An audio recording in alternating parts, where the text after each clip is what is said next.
Dumalo si Pambansang Kamao Manny Pacquiao sa isang Thanksgiving dinner sa pagtapos ng kanyang punong-puno pong schedule kahapon. Matapos ngang makabalik sa bansa. Good mood naman po si Pacman. Nakuha pa nga niya magbiro tungkol kay Floyd Mayweather Jr. At narito ang report ni JP Soriano. Okay. Wala. Oh.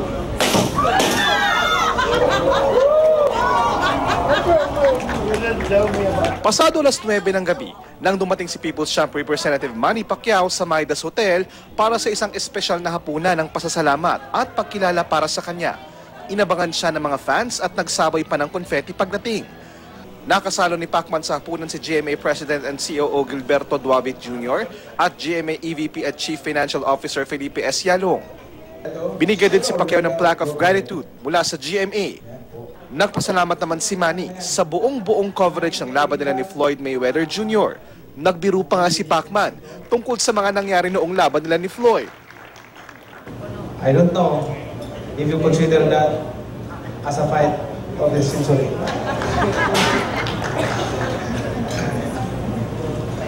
Para sa akin, fight lang doon sa kanto.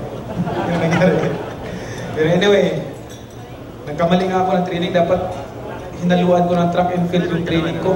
Focus kasi ako masyado sa boxing eh. Ang problema, hindi ko nahaluan ng track and field. Next time, haluan ko na yan. Bago ito, pinanood muna ni Pacquiao ang kanyang basketball team na naglaro sa PBA. Bagamat natalo, proud daw siya sa performance ng Kia. Bilang isang sportsman at kongresista, nais daw ni Pacquiao na suportahan ang lahat ng sports dito sa bansa. I want to support all the sports, not only basketball or boxing, all the sports. Encourage all the Filipino, all people to be in sport. Dumalo din sa hapunan ang kapuso actor na si Alden Richards bilang host. Enzo Pineda, Team Kia. Para sa unang balita, JP Soriano, reporting.